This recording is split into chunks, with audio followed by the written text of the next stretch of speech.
Thanks, everybody. Good afternoon. Glad you're here. Thanks for being with us. Hope the day has been good. Today was day one, yeah? This is the first day? Amazing. Amazing. Well, thanks for being here. My name's Harrison Littman, founder of Volt Lights, headquartered here in Burbank, California, lovely Burbank, California, and also a co-founder of the EVEN program, which our program director, Colby, will talk a little bit about here in a second. We put this panel together of industry, specifically live event industry folks, friends, colleagues of mine, and friends of Volt and EVEN, and we're excited to talk to you guys today.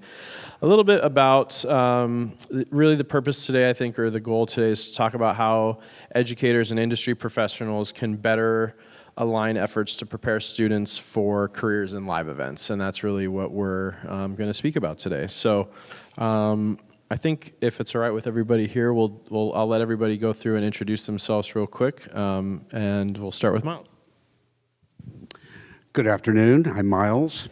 I'm with a company called Event Training Academy, and the short story is if you are a theatrically based stage manager and want to experience real-world corporate events and get paid very well for the same skills you do stage managing theatrical presentations, we would love to talk with you. We have an entire curriculum set up for this, and this is probably a good time to pass the microphone. But that's basically what we do. Great. Hi, everybody. My name is Ann Militello, and I'm a lighting designer. I've been in the business for about 40 years doing theater, including Broadway, concert touring, and theme parks. I was at Walt Disney Imagineer for a while. I've also been an educator, and I've been teaching at California Institute of the Arts, CalArts, heading the lighting program for about 15 plus years. Hi, everybody. My name's Butch Allen. I work at a company called Tate, based out of Lidditz, Pennsylvania.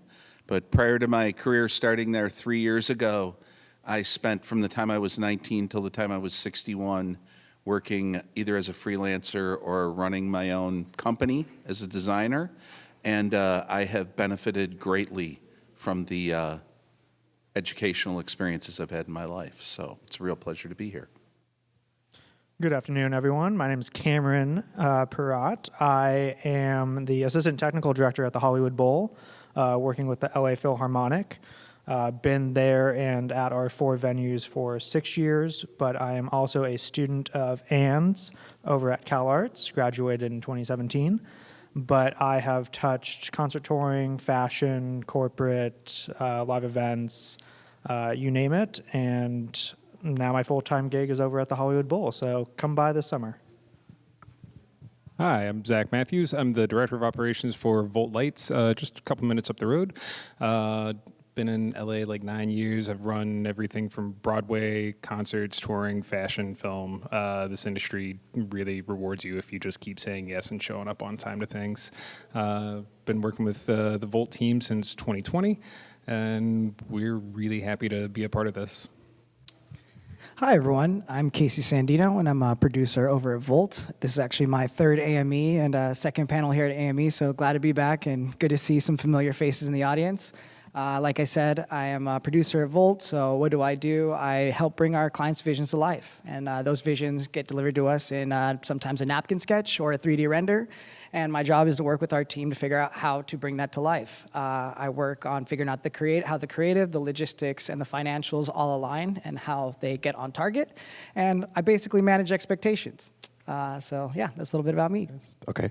Hello, everyone. I'm Colby Wilson, Director of Programming with EVEN. My background is in education. I spent some time teaching in the public school system and also producing concerts and festivals, fundraisers. So happy to be here to share more about our organization.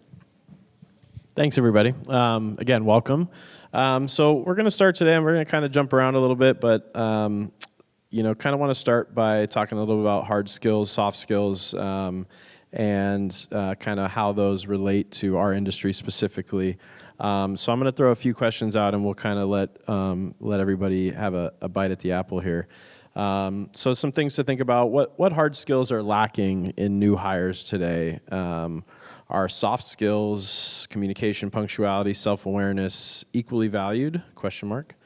And how can curriculum better reflect on-site realities, which I think it's tough. How do we really provide real-world examples in these educational environments? We'll start. I'm gonna throw it right to Cam. I don't know why I just picked Cam. So I'm not picking on you, I promise. So Cam, from your experience, what are the most common skill gaps students have when entering the field?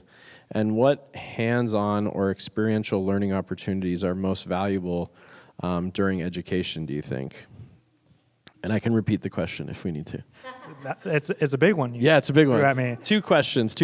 What from your experience, what are the most common skill gaps students have when entering the field these days?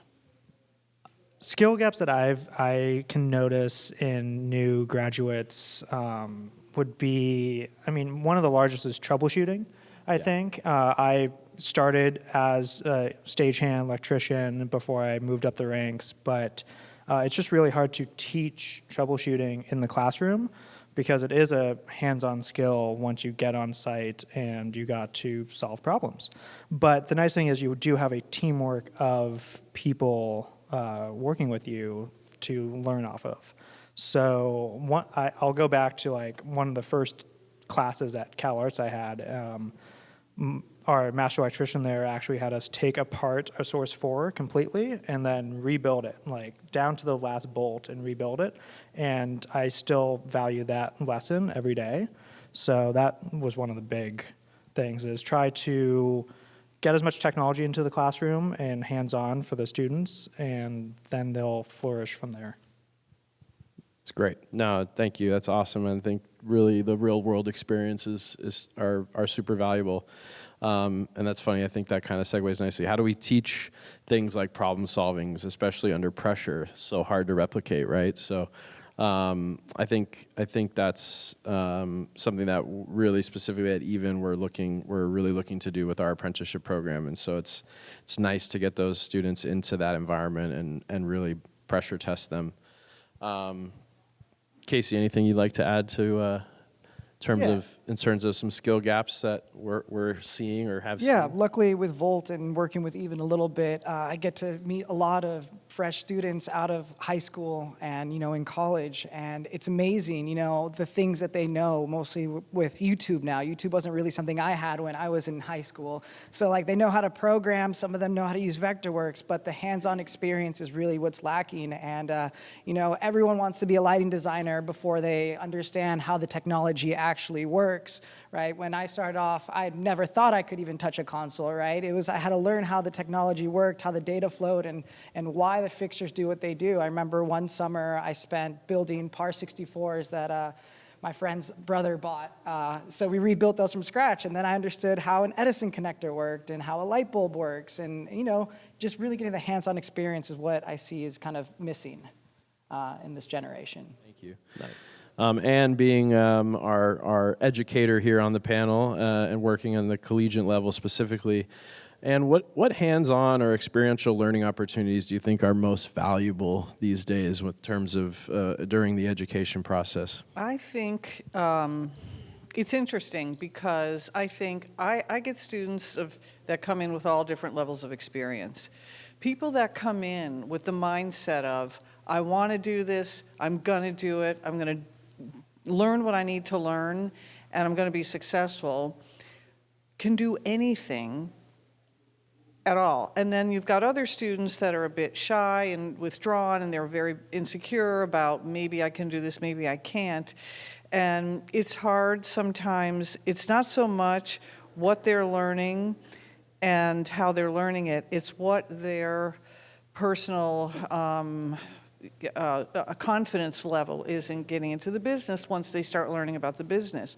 So as an educator, I feel like part of my job is to help give people confidence and that they can do it, that they can get up on that ladder and they can fix that light, or they can design this, they can make something look beautiful, they can program a console.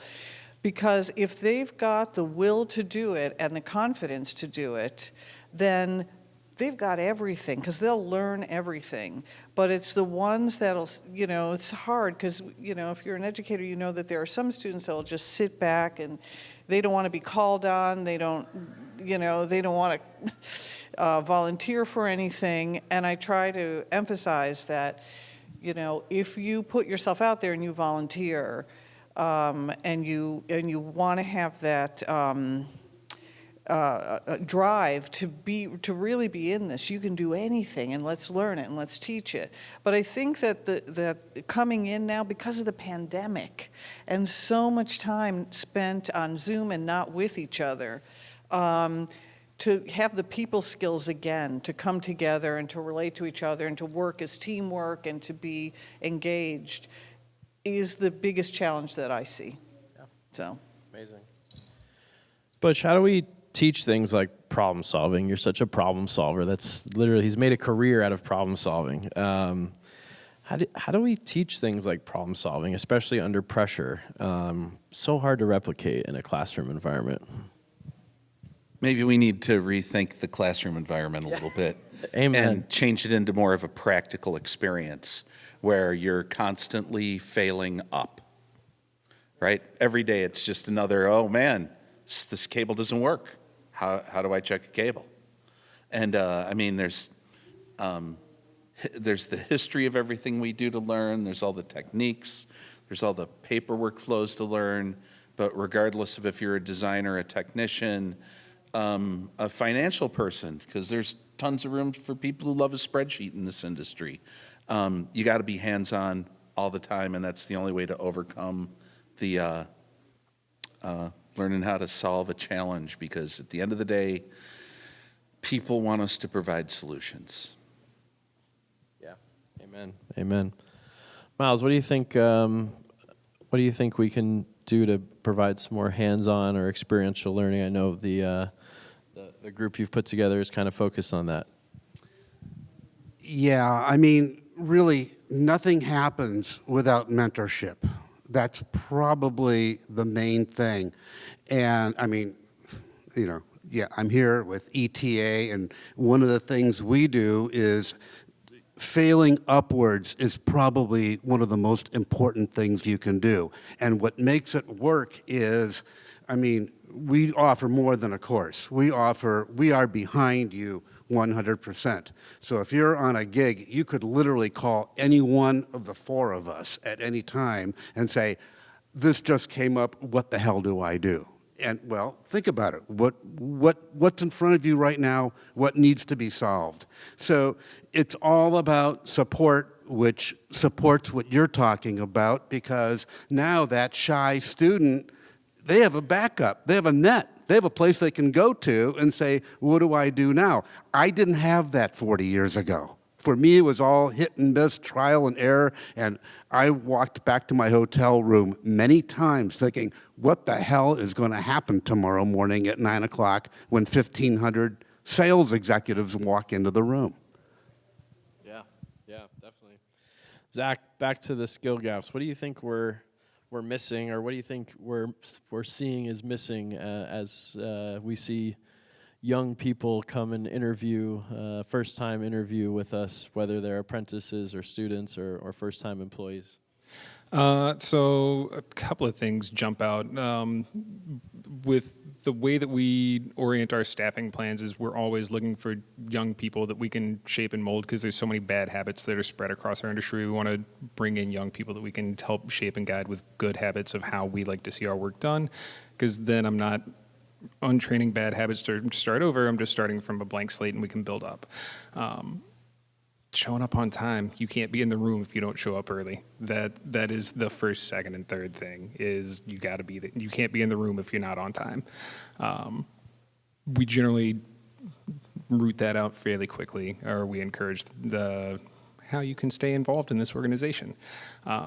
From there, it's communicating. Like it's a lifelong thing for everybody, right? Like not everybody's able to be as boisterous and loquacious as we'd like them to be, but having the confidence to be able to learn how to communicate up a level or at the same level is one of the hardest things. I focus so much more on soft skills for what I'm looking at when I'm hiring people, because that's the stuff that's going to make or break what you can do in this industry. The technical skills I can teach. As Casey said, YouTube University exists. We all have Rolodexes of people that are smarter than us that we can call on, that we can help explore how to learn the most new technical solutions for problems. What I can't teach is, are you going to be a jerk at 2 a.m. after a 14-hour day? Because if you are, I don't really care how good your ideas are. I care, are you somebody that we're going to get up tomorrow and the client's going to be happy to see you walk in the door? Those are things that I pay attention to the most from a technical standpoint. Kids have to get really comfortable navigating IT protocols. The lighting industry, the production industry is so much oriented around infrastructure technology protocols at this point. And you can guarantee you will always have work. Even if a dip happens in our industry, you have translatable skills that can move into another field really, really easily. The number of people that still don't know how to sign up for an email address, while low, is still way higher than you would expect it to be. So making sure that students have a demystification of a lot of these technologies early on. So like Cameron and Casey both said, they got to take a light apart early on in their careers. So having that thing removed of like, this is a really hard thing that'll kill, I don't know how this works. No, it's just nuts and bolts, guys. It's just ones and zeros. So the more opportunities we can give young people to demystify a lot of the technology that they're looking at is going to help them develop the confidence on a technical side. Thank you. Excellent. Mr. Colby, what do you think hands-on and experiential learning opportunities have been sort of most valuable in your experience, specifically in your experience in education? Yeah, the project-based learning is a great model because it allows students to really practice hands-on learning. For some students in the classroom, if they've never worked independently or been assigned a project, sometimes when they experience that for the first time post-graduation or on the job or in college, sometimes it can be really shocking. So exposing them to project-based learning is a really great model. Collaborating with employer partners or programs like myself to come in and do workshops, work-based learning are also great ways to kind of infuse that or give them a snapshot or a taste to what it will be like as an apprentice or even working on the job.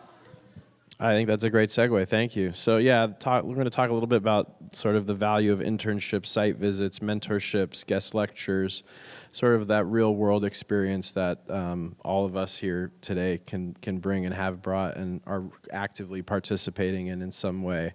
So I think, Colby, I'm going to kick it back to you here. What do you think, how can mentorship be more accessible, especially to underrepresented students, and what types of partnerships between schools and companies, and I think this is a great question for you to kick us off, have you seen work well? One company that works really well is Volt, because the thing that works really well with Volt is the team gets it. They get the big picture. They get that this is about developing the next generation, but also cultivating soft skills and relationships and caring about people and not just the tasks and the work. So that has been a really relief when it comes to employer partners, because as a program, we're not babysitting adults because these are young adults, but we also don't want to place them with partners who don't care or who may mistreat them. So identifying partners that get the big picture, who are doing the work already, is a really crucial part. And just maintaining communication. A couple of months ago, we did a dinner that I did not realize was going to be so fruitful. So many things came from the conversation. We learned what other employer partners were doing and compared that to what the other employer partners are not doing. So we kind of used that iron sharpens iron concept to kind of talk and communicate, to use what each other's doing to be better. So I would say talking, communication, and getting with people who get it are important. Amazing.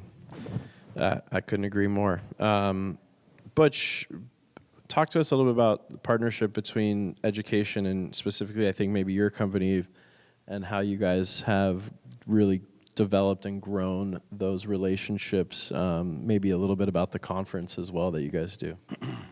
Wow. Well, that's a loaded That's question. a lot. Yeah. It's a lot. Yeah. At Tate, our current CEO is out of Carnegie Mellon, and we have a lot of Carnegie Mellon people, a lot of Purchase, a lot of North Carolina School of the Arts, a lot of smaller schools, and we spend a lot of time, like I specifically spend a lot of time going to a lot of schools and speaking to a lot of students. It's the most valuable thing this company can do to ensure its future is to reach out, because in our little small world, you would think this, almost billion-dollar company would be a desired place to end up, but so few people know about it. So we reach out, we get out to people, we have a strong internship program, and cultivating our younger colleagues is paramount as far as that goes. Now, what was the second question? Talk a little bit about the conference is new. Yeah, it's been Conference. Okay. a couple years, right? Yeah. There's a part of Tate. There is a campus. It's called Rock Lidditz. Has over 1 million square feet of rehearsal facilities. It's got an entire campus that's just represents vendors. There's a hotel on site. There's restaurants on site. So you go to Rock Lidditz to rehearse your show, and it's the most focused environment you've ever worked on, because although Lidditz is a beautiful little town, it's literally Amish country. So you're going there to go to literally buggies create traffic jams. And every year, started about 3 years ago, there's a thing called the conference. And it is a focused experience with all different levels of people from portable entertainment, from promoters to production teams to financial teams to legal teams. Every single level of this business comes together in December every year in Lidditz, Pennsylvania. And we just talk about our business, and it's not like a bunch of old guys telling road stories. It's actually a fruitful, intelligent conversation based on what this industry is. And and all the participating vendors sponsor quite a few students to come and join us every year. And do I have time to tell a quick story? Please. Okay. I got reached out to by a young student named Emma Sanchez from Mexico City. She tracked me down. And I was like, Emma, you're amazing. How can I help you? And then it turned out she had also tracked down a major production manager named Charlie Hernandez, a major tour manager named Stuart Ross, and Stuart's one of the founders of the conference. And then between what she had done to dog us all, we were just like, we're sponsoring you. Please come to this thing. And then I just spent 3 days with her and just introduced her to everybody. And the worst thing that can happen to you in your life is to be in an elevator with me, because you are absolutely a prisoner of my Captive 62nd audience, floor yeah. show. Yeah. And that these poor students, like what Ann was talking about, you may come to the first day of the conference being a little shy. By the third day of it, you will walk up to anybody and introduce yourself and explain what your goals are and why you're there. And all those soft skills. That is practice. It's a mentor who will go along with you and say, there's nothing to be afraid of. Go introduce yourself. You're fine. No one bites. Only when we're working. The rest of the time, pretty nice. Yeah. No, thank you. Thank you for that. Thank you for sharing the story too. And talk to us a little about, from the other side of it, from the educational school, the school side of it. What types of partnerships between schools and companies have you seen work well? What's a recipe for success look like? Fortunately, where Cal Arts is Southern California here, where there's so much of the large entertainment industry is here. So for me to reach out, I've got students interning at Los Angeles Opera, students interning sometimes I think at Volt, at Connecticut, at different companies, Walt Disney Imagineering. I've got my pick to go out and find the best companies for them to intern. And believe me, I grill the companies that I interview to talk to make sure that, again, the students aren't being taken advantage of or they're not being treated poorly and overworked, et cetera. But, you know, I'm fortunate in that way. If I was in a smaller city or town, it would be trying to reach out to the local theaters or whatever local production house there is.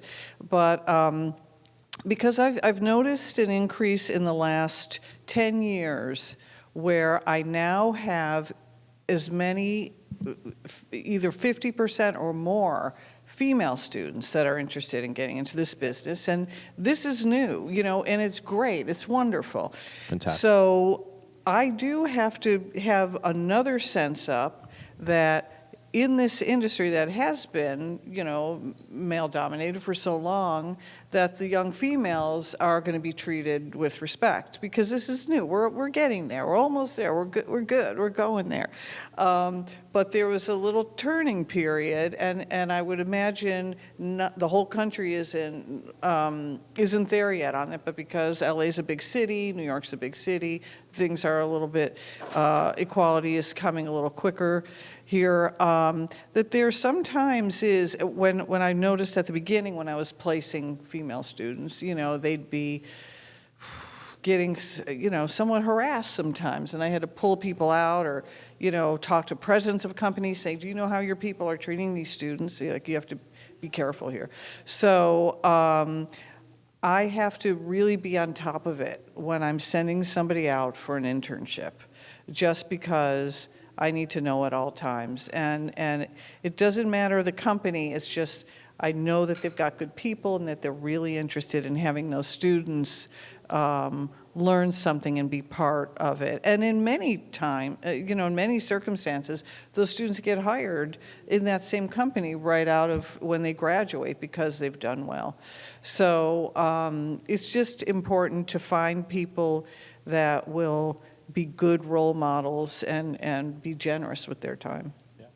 Yeah, no, I think that's great. And, you know, specifically with the apprenticeship program we built with Even, I think that was really our goal, was to create a pipeline and a program for students to have direct access to the industry, which, you know, until recently it was a relationship-based opportunity. You knew somebody, your neighbor, your friend, your brother, your cousin, whatever, or you just, you know, fell into it quite literally. And so now to have an opportunity to apply and become an apprentice after going through some specific curriculum at the high school level, it's really exciting. And Even we're currently in our first cohort is moving through the program. Applications are open for our second cohort. We're really excited about it. And in fact, two of our apprentices, set up all of the lighting yesterday for this entire conference and are participating actively, which Ashley and Jesse and I have been excited to see that happen. We've been talking about it for 2 years now, so it's really cool to see that come through, and I think that's it's really important. It's really important for the future proofing of this industry to have that. Please. Yeah, you know, I just want to say one other thing. When I was in high school, there was an apprentice program at my local theater, which was a regional theater that did shows, and the concert hall. That, by the way, Harvey Weinstein was the promoter of the concert hall, and I apprenticed there.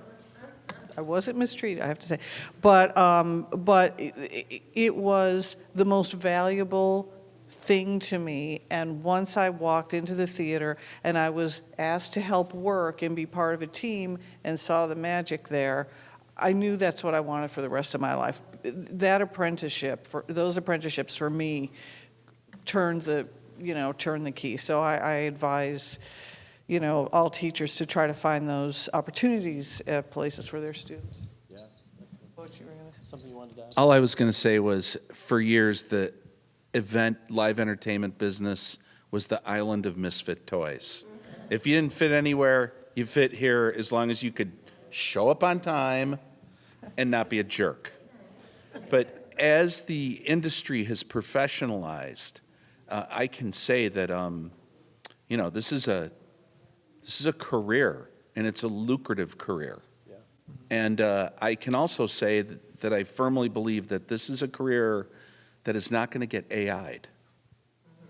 I mean, people are always going to have to do the part of putting these shows together that gets put together. There's no computer that's going to fix a moving light. So, you know, there's so much going for it. It's so important. Yeah. I just want to say that, well, as far as soft skills, I mean, we do a couple of times a year, we'll bring in several producers and divide everything up on Zoom, and everybody has an opportunity to actually talk. We don't call it a formal interview, but it's an opportunity to ask producers what are they looking for, and consequently producers asking the students, you know, some hard questions, and people respond to that. The other thing that we do is assuming the end client is groovy with it, we will bring students to an actual show site, and they can get on headsets and actually hear stage managers call a corporate event. And it's, you know, I mean, there's a few things you need to know versus, you know, Broadway or off-Broadway, but by and large, the theatrical experience is an amazing base for corporate events. And I just wanted to say, I had to like laugh a little bit inside, and I don't know if laugh is the right word, but corporate event stage management is more or less owned by women. We have more women signing up to do this. And quite frankly, I think they're better at it than men. That's just my opinion. They really are. I mean, women are smarter than men anyways. But the truth of the matter is, you know, you have to absorb a lot in a short amount of time. And I don't know what it is, but your chemistry is built that way. So anyways, it's all good. It's all good. Yet the entire stage only has one woman. Yeah. Just say that there's a whole lot of men on that stage. That's true. So that's a good thing. We're going to work. That's right. We absolutely do. We absolutely do. It won't be that way for long. Yeah. I mean, that's I just went and visited a tour last year for this artist, Melanie Martinez. Amazing. You should check her out. It's challenging material, but it's really cool. And I think it was an 8 or 10 person lighting crew, and 6 were women. And because we showed up, they were running late. I went to pull some feeder, and I'm like, oh, wow, the dimmer tech. She's badass. Right on. So, and when I started, Ann and Abby, that was it across all this. And so, you know, it's a cruise ship turns slow, right? Taking us a long time to make the turn, but Yeah. we're moving forward. Well, we got to find him. We got to build him. That's Gotta really, encourage him. We got to encourage him. We got to build him. That's exactly what I meant. Please. Thank you. Cam, talk to us a little bit about the LA Phil's work in regards to education. I think Yola, right? Yeah. So the LA Phil has a large learning department along with our orchestra. We're really fortunate to have such a robust organization and one that's dedicated to teaching youth not only orchestral skills and playing music and all that, but also diving into the technical side. So Yola, our youth orchestra of Los Angeles, is in Inglewood, and we just started we're in our second cohort, but a workforce development program where we take local college-aged students and basically teach them from the ground up all the technical aspects. So our stagehands at the Yola Center, which is a small, orchestra space, similar to the Walt Disney Concert Hall, but they go through audio, lighting, cameras, setting up an orchestra, recording, stuff like that. And after that first 2 years of that first cohort, they've actually moved on to the Ford Theater, the Walt Disney Concert Hall, and an actual large part of our workforce development program is getting them involved and invested in IATSE Local 33. The LA Phil, all of our venues are union. So a big part of that was how can we teach these youth, but also basically open the door into having them join the local. And our first cohort has done amazing at it, and they're at the Dorothy Chandler, they're at Crypto, at Intuit, all those venues, and making a name for themselves. So our second cohort's in there right now, and they're shining bright and really promising for us. But then another aspect, actually more recently, is over at the Bowl, we had Palisades Charter High School do their graduation at the Bowl. And I didn't know they had such a robust production department there. But one of their big things was how do they integrate their like camera crew and stage managers into the graduation that day. So what we did was we involved them with our IMAC crew, and the students were cutting the show on YouTube and also calling all the stage moves. So we kind of chaperoned them, mentored them, and they had a blast. I mean, who doesn't want to have their high school graduation at the Hollywood Bowl? So that was really rewarding for us. Wow, super cool. Super cool. Wow. What was the school? Palisades, you said? Pally High. Pally High. Okay, amazing. Very cool. I love that. We're going to move a little bit along here and talk a little bit about sort of setting expectations for what people are going to get themselves into, work hours, stress, life on the road. How do we, encourage sustainability in this career path and hopefully avoid burnout? I mean, I think that's something all of us up here have experienced at one point or another, or yesterday. And, I think we'll start with an easy one, but, what do you wish someone had told you about the lifestyle of this industry before you started? I think we find ourselves asking this, I think a lot, at least personally I do. I don't know. Butch, what do you wish someone had told you about the lifestyle of this industry before you started?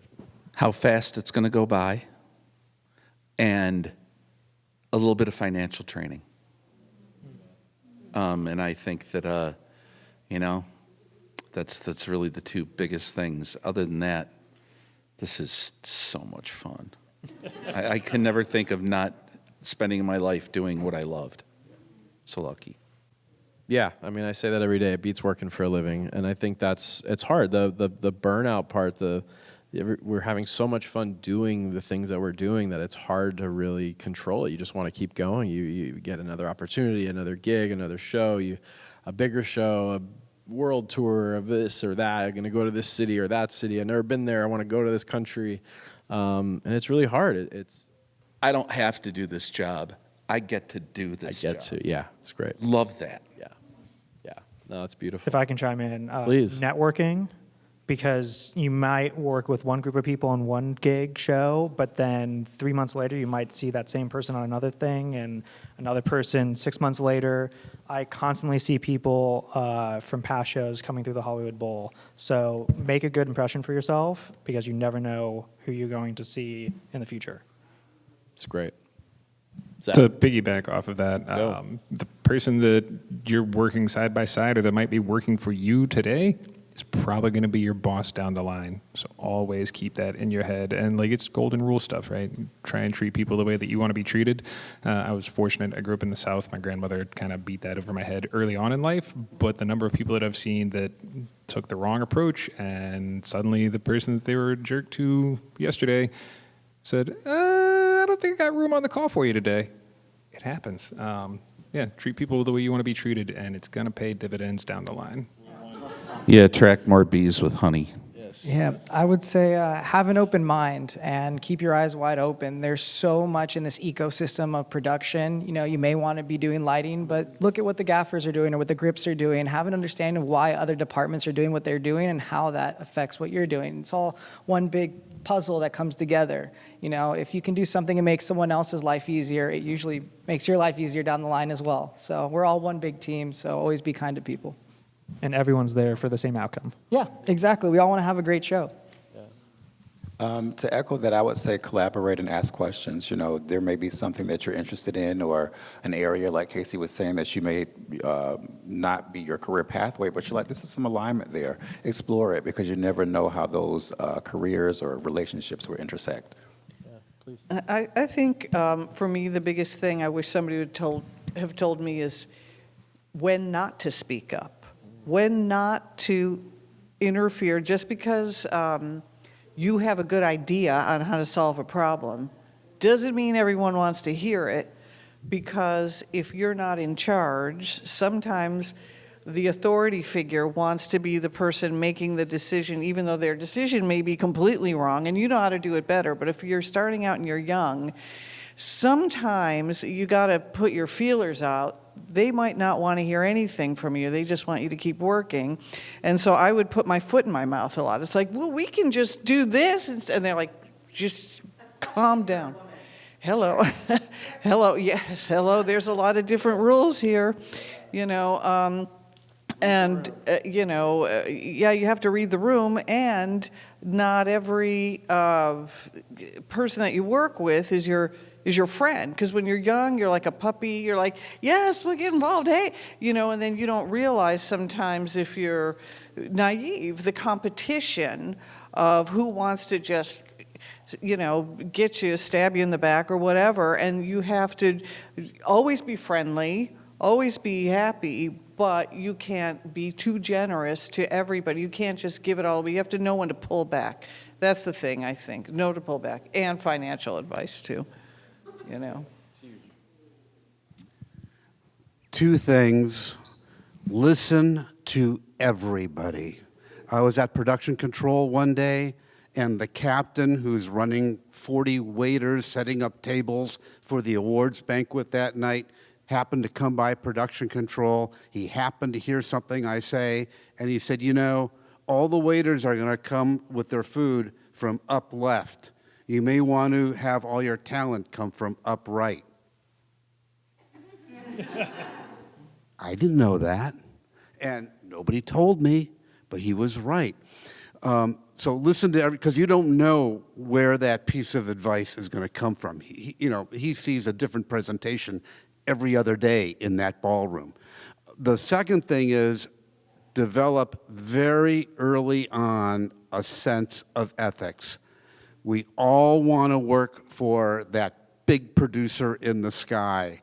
And if you've committed yourself to a one-day gig in the middle of nowhere, and that big producer says, I've got 6 days in London, do you want to do it? Be very careful about turning down that other piece of work or trying to make it work for the person that you really want to do the gig for.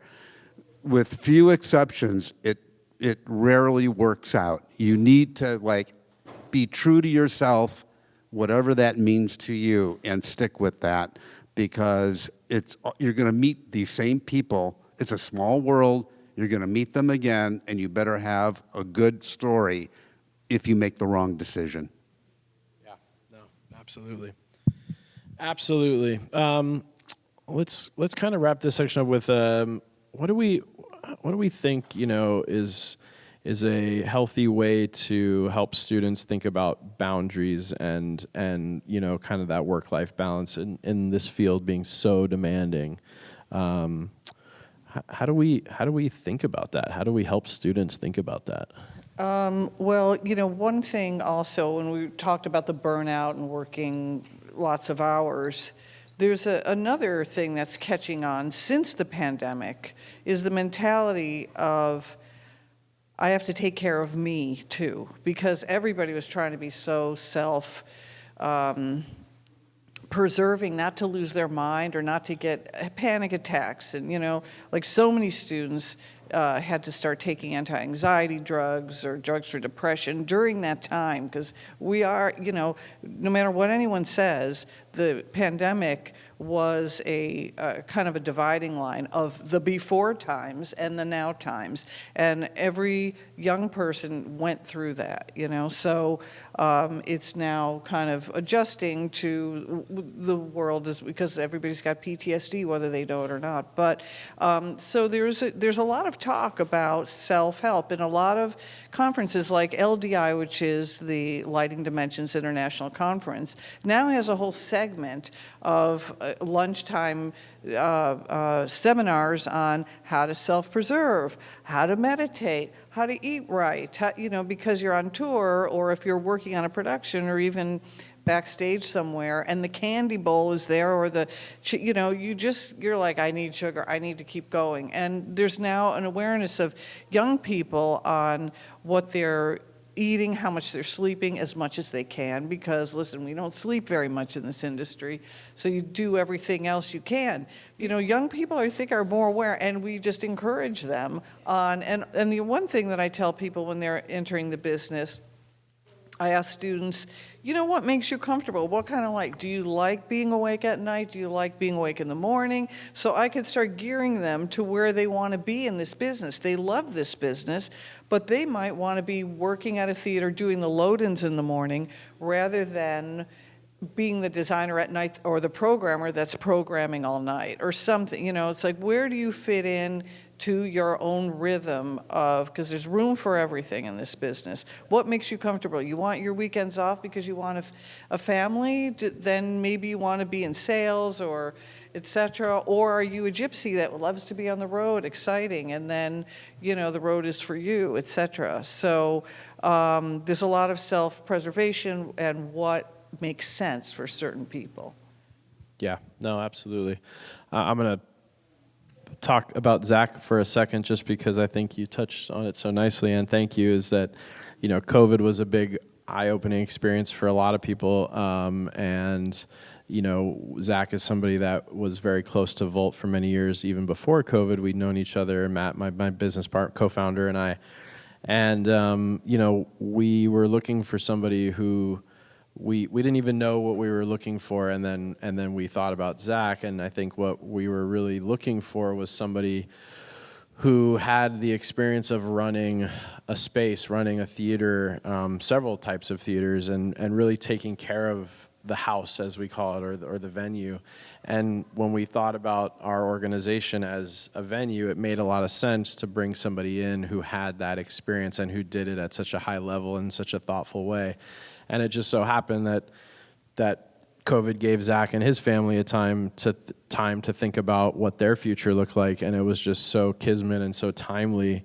Then Zach, I'll let you talk a little bit more about that experience for yourself. Yeah. Yeah. Thank you. Again, thanks for hiring me 5 years ago. Yeah. Almost to the day exactly. He's a father of two, 4-year-old, a 4-month-old, sorry, 4-month-old, and a 3-year-old, and a 3.5-year-old. Yeah. You mentioned burnout as of yesterday as a joke, but like when COVID hit, I was done. I was out. I was like, I'm not going back. I can't go back. I was putting in like 19-hour days all the time because I was running a venue in downtown Los Angeles called the Orpheum. Prior to that, I had run a Broadway house over in North Carolina. Prior to that, I had been out on tour for a bunch of different projects, and in between any days off that I had, I would sprinkle in whatever freelance things, travel, let's go, it's fine. I'm built for all of it. I get paid to hang out with my friends because all my friends are at work. I was smoked. It was like I was just a shell of a man at that point, and my wife was like, baby, now you're not doing this anymore. I married you. I didn't marry your job. It's like, fair. Totally fair. And I knew I wanted to be a dad, and I couldn't figure out how I could do that in the field, in the way that I was interacting with the field. I knew that I loved this work. I love these people. Like, my favorite people do this, but it's still the island of misfit toys. It will always be that. Like, weirdos like us, like staying up until 2 a.m. doing weird work that may or may not get cut the next day because we just want to see a project all the way through, and then we want to solve a new problem the next day. That's kind of that's the drug that I chase. Like, I want to figure out weird problems that have unsolvable solutions that suddenly we can all figure out collectively. That's my juice. That's my favorite thing. So when Matt and Harrison reached out, I was like, okay, I got something. I can make something work. And this is the path that works for me. It doesn't work for everybody. And again, some people want to live on the road and want to tour forever. I didn't want to do that. I've seen too many guys that were on the phone and catering, talking to their kids on FaceTime. That's not what I wanted. But again, I don't judge anybody who wants that for themselves and can make that work for their family and their life. God love you. We need that too. But burnout is a real thing, and making sure that you're self-aware enough and introspective enough to say, what do I actually want to accomplish in the next 10 years? When you're in your 20s, you're like, I'm good. I'm good. In your 30s, you're like, am I good? And then by the time you're in your 40s, you're like, I would have been good 10 years ago if I had made 2 other choices.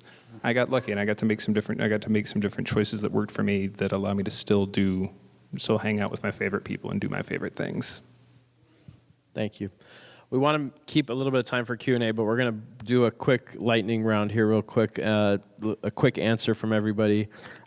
Technology is shifting. We talked a lot about, and Butch mentioned how AI is not going to take over our industry, but it is going to be a part of it somehow, who knows. But how is technology shifting, and what is something new in terms of that technology shift that we, each of us, feel would be critical or crucial to encourage educators to start implementing into their program? Colby, you want to go first real quick? One thing that we've been doing with our pre-apprenticeship partners is communicating what equipment they're using on campus compared to what's being used in the industry. And so we'll get someone like you or Sooner or any other professional to say, oh, these programs are out of date, or this is what we're using now. So making sure that the industry and the schools are communicating about what's relevant is something that's key. Amazing.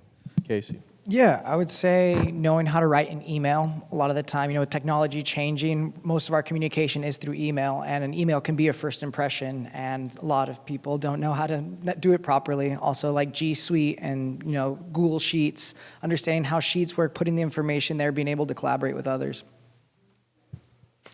Piggybacking off of that, being comfortable navigating various software platforms and understanding just basic syntax of those. Like, they're all some version of, I want to do this, please. Figure out what the syntax of how you want to ask the question, and then what their version of please is. And then learning how to organize that information, be it color codes, numerical systems, Dewey Decimal System. I don't care, as long as you can hand it to somebody who doesn't have the same context, it can understand it, then you're moving ahead of a lot of other people's systems. I would say advocating school administrations for funding to purchase, the new technology. Even if it's not new, it's, just slightly out of date used, just to get the kids to be hands-on with equipment is a big aspect, because I came from high school up in Portland, and then I came down to Cal Arts in California. I'm like, oh my God, there's so much more technology I didn't know. I was very fortunate to have what I had up there, but reaching out to manufacturers, to rental houses like Volt, seeing what they might have to offer, even in the short term. Fostering the human experience, and not forgetting in our rush for technology that the most important connection you can make is with your colleagues and supporting them. Amen.